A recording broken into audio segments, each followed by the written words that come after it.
From the studios of the Department of Communication in Phillipsburg, welcome to Next Level Thinking. Here are your hosts, Team APAP. Say Martin. Hello, welcome to Next Level Thinking with your psychologist from APAP SXM. My name is Stephanie Asset, and I'm here together with Caroline van Oost and Sanne Gruiters. This program has been made possible by the Ministry of Public Health and DCOM.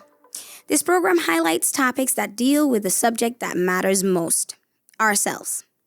Now, last episode, we discussed social media and the impact it can have on our psychological well-being, the benefits, the downfalls, the opportunities, and the risks, how it distracts us in positive and in negative ways, and how it can also at times create a shattered mind.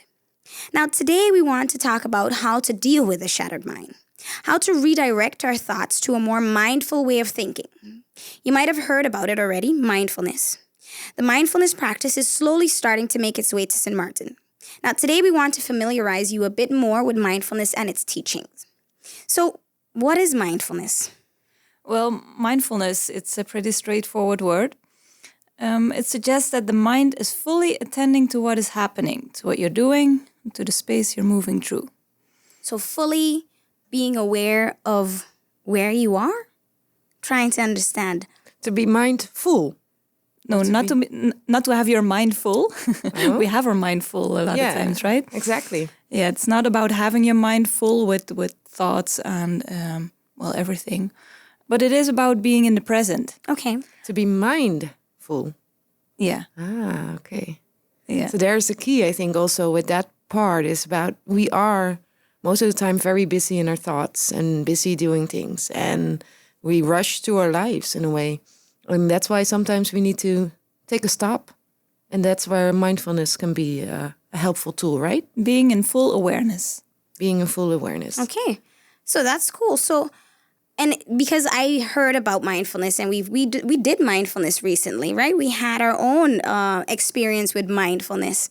Maybe we can discuss that a little bit, how that was for us, because I think my own concept of mindfulness in the beginning was, okay, we're going to meditate and meditate. Yeah. And meditate. That's also why my first expectation, what it was, when I didn't know much more about it. And a lot of people link it to it. They relate it to meditation. Right. Or the misunderstanding that when you practice mindfulness, you're always zen. You're always at peace. But that's not the real thing. Right. No. It's more than that. It's not only about meditation. It's a mindset that can help you balance with the stress and the things that we deal with in life. And it's nowadays also used in psychotherapy as an intervention a lot. And in that sense, that's how we got trained in it. We had a trainings project shortly after the hurricane, and that got us the opportunity to train the skills for the therapist on the island to help people who are suffering from depression or the severe distress. And one of the interventions that we chose was mindfulness and EMDR and cognitive behavioral therapy. But the mindfulness we got a training in. And we got some nice news about that later this episode too. Okay. So the training was pretty interesting, right? Learning that it's not just about meditating. It wasn't just about feeling zen, as Caroline is saying, and feeling at peace and going hum the whole time. It really wasn't that. It was really more being in that moment and learning to appreciate, I guess, in a way, the moment that we are in at that point. And not so much, as we discussed, that shattered mind, doing 20 things at the same time, and not really focusing on what we're actually doing in that moment, but more so thinking about what we're doing in the past and what we did and what we are going to do. So doing that for us, I think as psychologists is a nice thing to add to our toolkit to use in our therapies. Right. So, but it wasn't that easy for us, wasn't it? It wasn't, no, because we're so used to doing a lot of things that at that moment we're like, okay, now concentrate on the now. Like, what is the now? What are you focusing on? What should you focus on? But with practice, you learn it better, and it becomes something that becomes more natural over time as well. Yeah, because I can still imagine we're talking about mindfulness and here and now and meditation. I think our listeners are like, yeah, but still, what is mindfulness? Yeah, and where does it come from? Yeah. Because when I heard about mindfulness, indeed, I thought about meditation and I thought about Buddhism. see a monk sitting there doing this meditation, being mindful. But that's not all. It's not only about religion and not only about Buddhism, actually. In a lot of different religions, people practice mindfulness, and not just in religions, but it also became like a tradition in yoga exercises. There's a connection there with mindfulness as well. And people practice it in many different ways. And I think that could be something that we can discuss later on as well, where mindfulness can help us with. So mindfulness has its roots in various religions, but also in non-religious teachings, right? Correct. And the way that we use it nowadays is more something within the psychology. And then we kind of have to talk about the founder of that. That is Jon Kabat-Zinn. There are more persons in the world, of course, who started with it. But he is one of the persons that kind of write it down and made a program of it. And he's an American professor of medicine, or used to be a doctor. And he kind of got interested in the psychology part of mindfulness. And he started a stress reduction clinic and the Center of Mindfulness from the University of Massachusetts Medical School. And over there, he started to try out mindfulness with people who are in pain or who are suffering.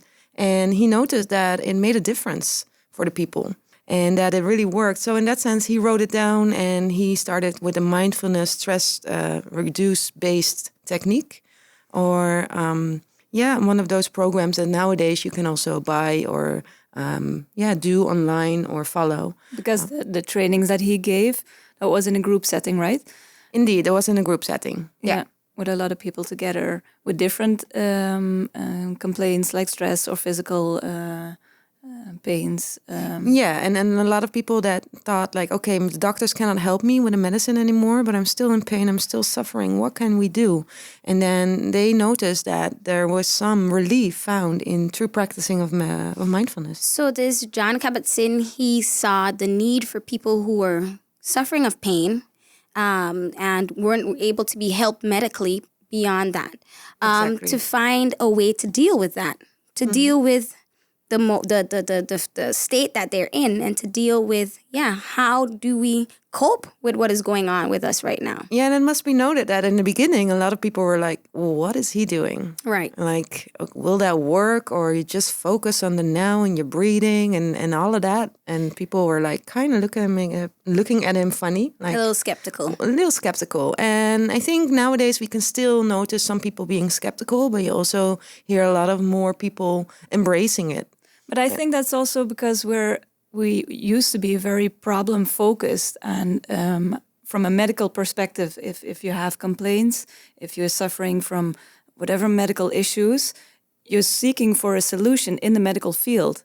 And then there's someone giving this mindfulness course and you'll be like, how can that solve my problem? Yeah, and that's indeed, it won't solve your problem like that. It won't cure your illness. That's not the thing with mindfulness. It won't cure your sadness or take away your sadness, but it will give you a different perspective and a different way of dealing with it. And that's the interesting part about it. Yeah. Right. So if you think about mindfulness, what Jon Kabat-Zinn says, mindfulness means paying attention in a particular way, on purpose, in the present moment, and non-judgmentally. Yeah, those are the three elements exactly of mindfulness, Wow. the key element. So purposefully, in the present moment, in the here and now, and non-judgmentally. Those are the three elements. Well, let's discuss that in the next segment, because I think these are very important things to discuss more in depth of what this actually means to us. I guess we're so prone to judging right away, right? Thinking in the past or thinking in the future and functioning on an automatic pilot. So let's discuss those things after the break and clarify that a little bit for you. So stay tuned to Next Level Thinking on Government Radio 107.9. Next Level Thinking.